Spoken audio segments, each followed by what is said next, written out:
I think before the downing of the drone, in reality, the Iranians had the leverage.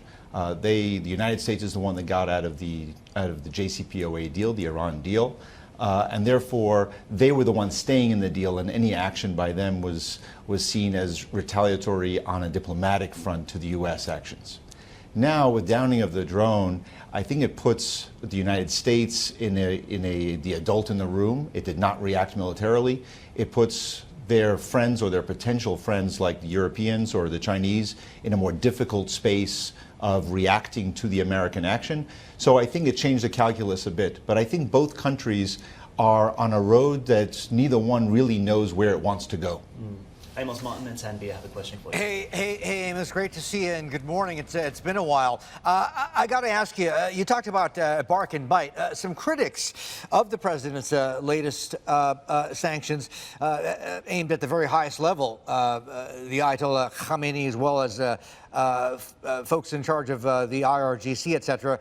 They're wondering just how effective they can be, in the sense that, I mean, look, even if they do have teeth, it's a question of maybe there isn't much to bite, because a lot of these folks are unlikely to have much in the way of assets, if at all, outside of Iran. I mean, and they're comparing it to, let's say, similar sort of sanctions tried on Russia and certain individuals there, which didn't really do much. Yeah, I think that's actually right. The criticism is correct. The Ayatollah and most of the people closest to him don't really have bank accounts in their names associated with banks in Europe or outside of Iran that would be able to sanction. So this is really more of a symbolic act. But I think it underpins the bigger concern that the United States really put itself in. And that is, they've put very tough sanctions on the oil industry, on other industries, on the financial industry, on flows of capital.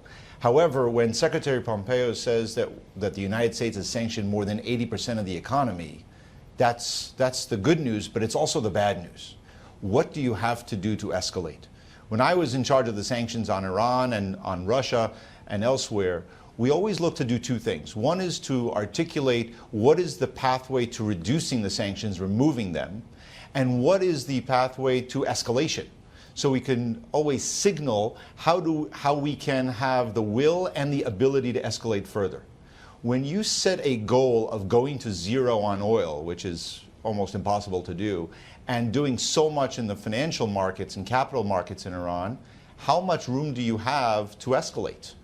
And the same question can be asked on the reverse. What is it exactly that the Iranians are supposed to do in order to remove some of the latest sanctions?